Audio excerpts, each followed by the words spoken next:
Con mucho gusto, Abraham Mendieta, analista político y colaborador de este espacio, además de ser asesor parlamentario y tener siempre un punto de vista muy agudo sobre temas internacionales, que no nada más ahí lo tienes agudo. Abraham, qué gusto saludarte, ¿cómo estás? Querido Juan, qué gusto saludarte a ti y a tu audiencia esta tarde. Oye, hoy la presidenta de México pues dio a conocer la carta que le envió a Donald Trump después de que amenazó, muy a su estilo y como era de esperarse, con aranceles de el 25% a México y Canadá, pero dijo algo fundamental la presidenta de México que me parece que no ha tenido el eco suficiente y tiene que ver con esta extorsión por parte de Donald Trump, en donde asuntos comerciales, además de su socio principal, que es Estados Unidos, los hace un lado para meter ahí temas de seguridad, temas de migración, pero parece que en Estados Unidos nada más no reconocen que el 70% de las armas ilegales incautadas en nuestro país provienen de justo los Estados Unidos, dijo la presidenta de México con otras palabras, pero dijo esto, Abraham Mendieta. Sí, claro Nosotros que los sí, mexicanos utiliza. lo que ponemos es la sangre Ujú. y ellos ponen las armas y el dinero. Abraham. Claro que sí, Donald Trump utiliza nuevamente su agenda política inmediata, a pesar de todo, a pesar de las relaciones comerciales, a pesar de la diplomacia que deben requerir las relaciones internacionales, pero creo que hay un consenso muy amplio, querido Juan, entre la clase política, entre la clase empresarial, de que hubo por parte de la presidenta Claudia Sheinbaum una carta muy firme, muy soberana, muy digna, que reitero, ha caído bien incluso en sectores que tradicionalmente están alejados de las posiciones del gobierno mexicano y ha caído también muy bien, Juan, en un sector que creo que es muy importante para este tema, que es el de los paisanos mexicanos en Estados Unidos. Al final, el consumo de droga que impera en Estados Unidos, como dice la carta, no se va a reducir porque haya un arancel comercial a las mercancías que sí son legales y que sí entran legalmente por la frontera. Al final son esas mercancías ilegales de estas fronteras supuestamente blindadas en las que no pasan las personas, pero sí pasan toneladas de fentanilo para abastecer mercados tan desorbitantes como el de Los Ángeles, ¿no? Definitivamente un problema de política interior estadounidense se quiere convertir por parte de Donald Trump en un problema exterior de política internacional. No es más que un pretexto, ¿no? No es más que una manera de desviar el foco de la responsabilidad Ujú. política que a partir del próximo año tendrá su gobierno sobre la epidemia de opiáceos que impulsaron, reiteramos nuevamente, las Sí. farmacéuticas de su país. Oye, ¿cómo ves la carta que le envía la presidenta de México al presidente electo de los Estados Unidos, a Donald Trump? ¿Cómo notas el tono de la carta, lo que ahí contiene? Y desde, pues por supuesto, la investidura presidencial de un país, pues que a mí me parece, con esta carta, nada gachón, Abraham Mendieta. No, no, la carta es firme, soberana, Ujú. digna, definitivamente tiene elementos de conciliación como implican y necesitan las relaciones internacionales.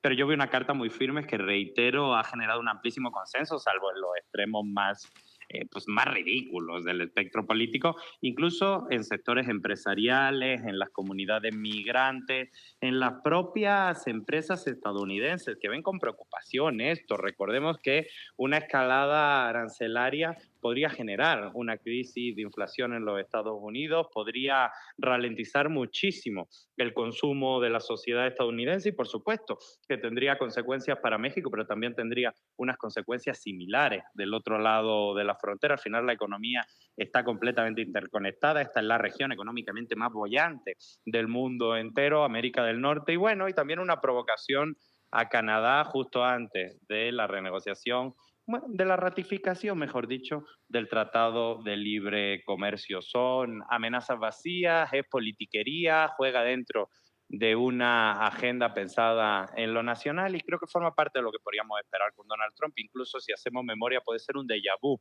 de ese evento político que tuvimos en Tijuana hace ya unos cuantos años, donde el padre Solalinde y otros líderes sociales, religiosos, políticos plantearon, ¿no?, esa necesidad de hermandad entre los países frente a las amenazas en ese entonces de otro Donald Trump que quería impulsar aranceles en una situación un poco distinta, pero utilizando los mismos argumentos políticos.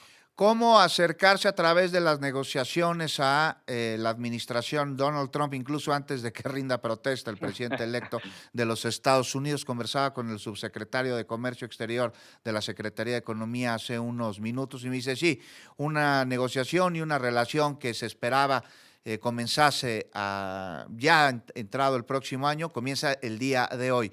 Pero hay un dicho en mi pueblo, y no sé si allá en tu natal España, porque México también es tu pueblo, se utilice, que Muchas dice gracias. a las moscas con miel, no con hiel.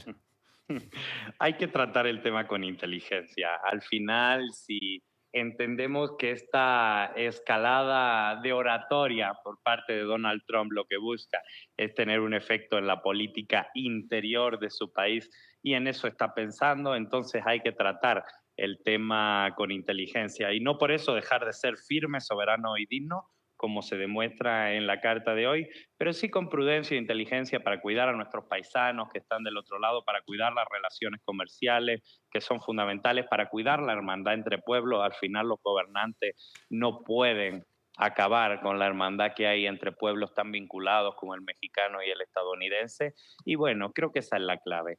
Prudencia, elegancia, sin negociar un ápice de firmeza, soberanía y dignidad. Abraham Mendieta, la presidenta de México le escribe a Donald Trump en respuesta a su amenaza de incrementar 25% aranceles. El 70% de las armas ilegales incautadas a delincuentes en México provienen de su país. Las armas no las producimos nosotros, las drogas sintéticas no las consumimos nosotros. Los muertos por la delincuencia para responder a la demanda de drogas en su país, lamentablemente, los ponemos nosotros. Usted debe estar al tanto, le dice la presidenta de México a Donald Trump. ¿Están al tanto, Abraham? Bueno, creo que le falta información porque definitivamente México paga la peor parte de la epidemia de opiáceos que hay en Estados Unidos. Efectivamente, México paga la violencia que genera ese tráfico de drogas. México pone los muertos, México pone la inseguridad, México pone su territorio para que una adicción, reitero, generada y construida por su propia industria farmacéutica. Uh-huh. Al final, México está pagando las consecuencias de ser vecino del país con mayor consumo de drogas del mundo entero. Fueron sus Sí. empresas farmacéuticas estadounidenses las que, legalizando medicamentos con alto contenido en opio, generaron esta terrible adicción Así que, es. que cobra la vida de decenas de miles de estadounidenses todos los años. Abraham Mendieta, te agradezco como siempre muchísimo que nos hayas acompañado y te escucho en 8 días. Muchas gracias, querido